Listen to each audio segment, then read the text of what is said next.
नमस्कार, मैं हूं नीतू और आपका स्वागत है टॉप 9 न्यूज में। आइए आपको दिखाते हैं दिन भर की 9 बड़ी खबरें।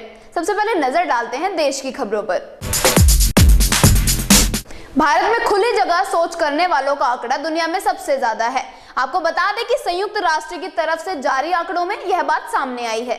प्रधानमंत्री नरेंद्र मोदी ने भले ही देश में स्वच्छता अभियान चलाया हुआ हो, मगर इस आंकड़े ने पूरे देश के सामने एक गंभीर सवाल खड़ा कर दिया है।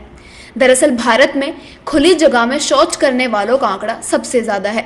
संयुक्त राष्ट्र की तरफ से जारी आंकड़ों में बताया गया कि भारत में तकरीबन 39.7 करोड़ लोग ऐसे हैं जो बाहर शौच करते हैं। वहीं इससे भी ज्यादा हैरान करने वाली बात तो यह है कि देश की आबादी का लगभग आधा हिस्सा है। रिपोर्ट में यह भी कहा गया है कि विकासशील देशों की आबादी लगभग 5.9% है, जिनमें से तकरीबन 1 अरब लोग शौचालयों का इस्तेमाल नहीं करते। वहीं गौर करने लायक बात तो यह भी है कि खुली जगहों में शौच करने वाले लोगों में से 42% तो महज 10 देशों में ही रहते हैं। यानी कुछ देशों में स्थिति बेहद चिंताजनक है, जिनमें भारत का स्थान सबसे ऊपर है। वहीं इंडोनेशिया में 5.4 करोड़, पाकिस्तान में 4.1 करोड़, नेपाल में 1.1 करोड़ और चीन में 1 करोड़ लोग खुले में शौच करते हैं। बहरहाल देश में स्वच्छता अभियान की शुरुआत के बाद कम से कम इस बात की तो उम्मीद लगाई जा सकती है कि आने वाले दिनों में स्थिति में जरूर बदलाव होगा। वैसे भी राष्ट्रपिता महात्मा गांधी ने कहा था कि आजादी से भी ज्यादा जरूरी है साफ सफाई। नेक्स्ट 9 न्यूज के लिए नीतू की रिपोर्ट।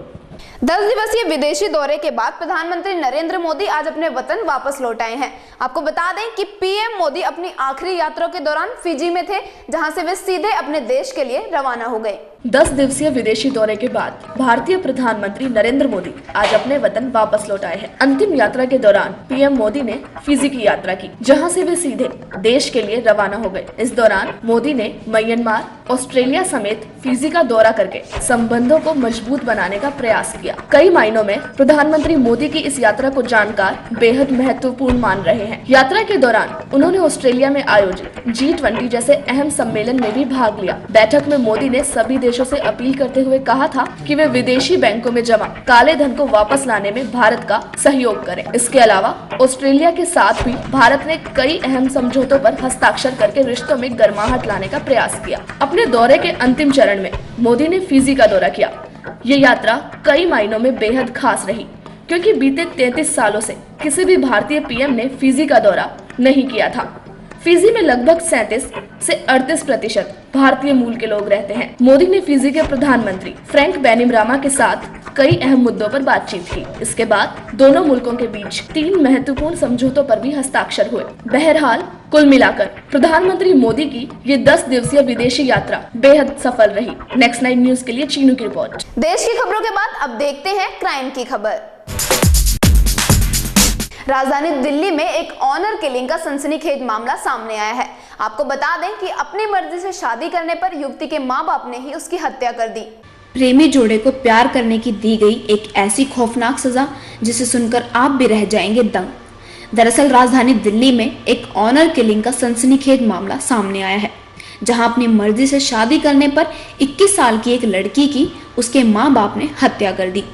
आपको बता दें कि वेंकटेश्वरा कॉलेज की यह छात्रा राष्ट्रपति भवन में काम करने वाले एक लड़के से प्यार करती थी। दोनों ने शादी का फैसला किया, लेकिन लड़की के परिवार को यह रिश्ता मंजूर नहीं था। इस बीच दोनों ने आर्य समाज मंदिर में शादी कर ली और जब लड़की के परिवार को इस बारे में पता चला तो उन्होंने लड़की की खूब पिटाई की। हालांकि बाद में परिवार ने दोनों की शादी धूमधाम से करने का भरोसा दिलाया और लड़की को अपने साथ ले गए। इसी दौरान लड़की के परिवार ने उसकी गला दबाकर हत्या कर दी और शव को राजस्थान ले जाकर जला दिया। बहरहाल पुलिस ने आरोपी माता पिता को गिरफ्तार कर लिया है और कोर्ट ने उन्हें 14 दिन की न्यायिक हिरासत में भेज दिया है। नेक्स्ट 9 न्यूज के लिए नीतू की रिपोर्ट। तो आइए अब रुख करते हैं विदेश की खबरों की तरफ।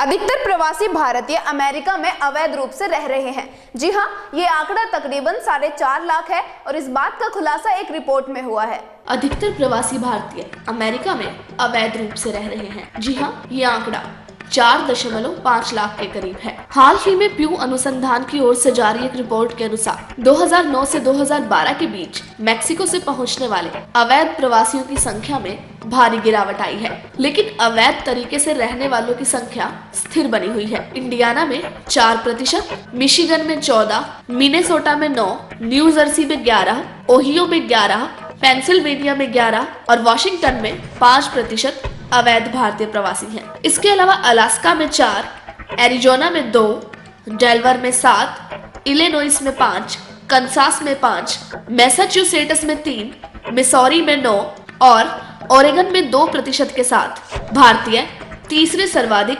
अवैध प्रवासी है। प्यू रिसर्च के मुताबिक अमेरिका में अवैध प्रवासियों की संख्या में कोई बदलाव नहीं हुआ। वहीं न्यू हैम्पशायर में अवैध प्रवासियों में सबसे अधिक संख्या भारतीयों की है। नेक्स्ट 9 न्यूज के लिए चीनू की रिपोर्ट। वहीं अक्सर देखा गया है कि ऑफिस में अगर ज्यादा मोबाइल फोन का यूज किया जाए तो इसका असर हमारे काम पर पड़ता है।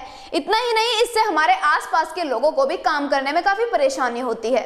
अक्सर ये देखा गया है कि ऑफिस में अगर मोबाइल फोन का ज्यादा इस्तेमाल किया जाए तो इसका असर हमारे काम पर पड़ता है। इतना ही नहीं, इससे हमारे आसपास के लोगों को भी परेशानी होती है और उनका भी काम से ध्यान हटने लगता है। आमतौर पर ऑफिसेज में ये विवाद का विषय बना रहता है क्योंकि लोग ज्यादा बातचीत से डिस्टर्ब होते हैं। बीते दिनों एक सर्वे में इस बात का खुलासा हुआ है कि ऑफिस में सबसे अधिक काम गॉसिप की वजह से प्रभावित होता है, वहीं मोबाइल दूसरे नंबर पर है। इसके अलावा अधिक शोर करने वाले, इंटरनेट का गलत तरीके से इस्तेमाल करने वाले और धूम्रपान करने वाले भी काम में बाधा डालने का सबसे बड़ा कारण रहे। बहरहाल जो भी हो, हमें ऑफिसेज में इस तरह की चीजों पर ध्यान न देकर अपने काम पर ध्यान लगाना चाहिए। नेक्स्ट 9 न्यूज के लिए एडविन अमन की रिपोर्ट। तो चलिए अब देखते हैं खेल जगत में क्या है नया। पूर्व क्रिकेटर सचिन तेंदुलकर ने अस्थायी रूप से निलंबित सरिता देवी का समर्थन किया है। आपको बता दें कि असल में सचिन ने खेल मंत्री को पत्र लिखकर सरिता का साथ देने की गुजारिश की है। पूर्व क्रिकेटर सचिन तेंदुलकर ने वर्तमान समय में अस्थायी रूप से निलंबित मुक्केबाज सरिता देवी का समर्थन किया है। अपने दौर के सबसे विस्फोटक बल्लेबाजों में शुमार किए जाने वाले सचिन ने खेल मंत्री को पत्र लिखकर सरिता का साथ देने की गुजारिश की है। खेल मंत्री सर्बानंद सोनोवाल को लिखे खत में सचिन ने कहा है कि इन खबरों को सुनकर वह बेहद आहत हुए हैं कि सरिता पर बैन लग सकता है। सचिन कहते हैं इससे उनका करियर खतरे में पड़ सकता है। गौरतलब है कि सितंबर में दक्षिण कोरिया के इंचियोन में हुए एशियन गेम्स में सरिता ने सेमीफाइनल में हार का विरोध करते हुए पदक लेने से इनकार कर दिया था। इसके बाद विश्व मुक्केबाजी संस्था आईबा ने सरिता देवी के साथ साथ 3 कोचों पर अनिश्चित प्रतिबंध लगाया था। इसी बाबत आईबा के अध्यक्ष सी.के. वू ने सरिता देवी को कड़ी सजा देने के भी संकेत दिए थे। बहरहाल अब देखना ये होगा कि मास्टर ब्लास्टर सचिन के आग्रह पर खेल मंत्री क्या कार्रवाई करते हैं। आपको बताते चलें, सचिन से पहले भारतीय मुक्केबाज विजेंदर सिंह भी सरिता का खुले शब्दों में समर्थन कर चुके हैं। नेक्स्ट 9 न्यूज के लिए दिल्ली से गायत्री गुप्ता की रिपोर्ट। IPL 6 स्पॉट फिक्सिंग मामले में अब क्लीन चिट मिलने के बाद आईसीसी चेयरमैन एन श्रीनिवासन की नजर बीसीसीआई के चुनावों पर लगी हुई है।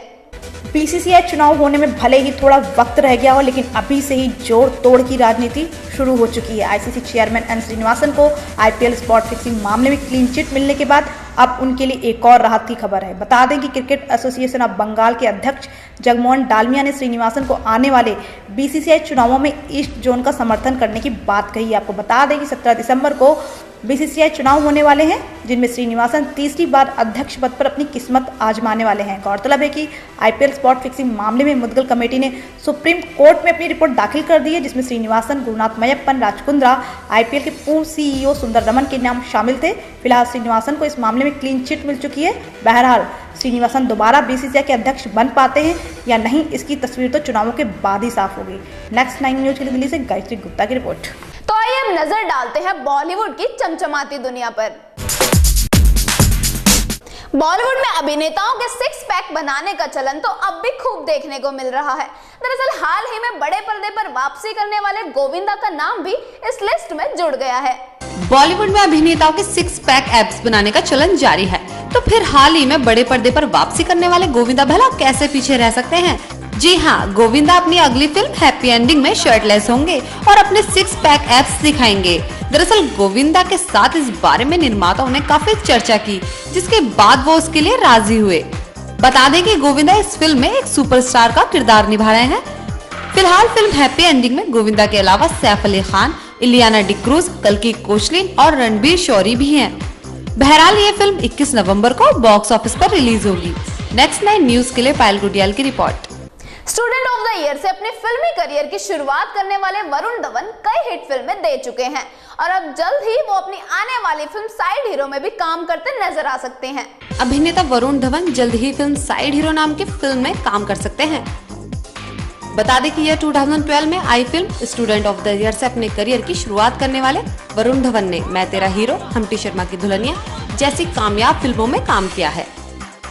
उल्लेखनीय है कि फिल्म का निर्देशक नवोदित निर्देशक वासन बाल करेंगे। खबर है कि वरुण धवन का कहना है कि वह फिल्म के किरदार के साथ न्याय कर सकते हैं। हालांकि फिल्म को साइन करने के बाद वह इसके बारे में कुछ अधिक नहीं बता सके। वहीं वासन का कहना है कि इस बारे में अभी तक बात करना जल्दबाजी होगी। बहरहाल वरुण अभी बदलापुर नाम की फिल्म में काम कर रहे हैं। नेक्स्ट 9 न्यूज के लिए पायल गुडियाल की रिपोर्ट। तो ये थी हमारी दिन भर की 9 बड़ी खबरें। बाकी खबरों से जुड़े रहने के लिए देखते रहिए www.next9news.com। नमस्कार।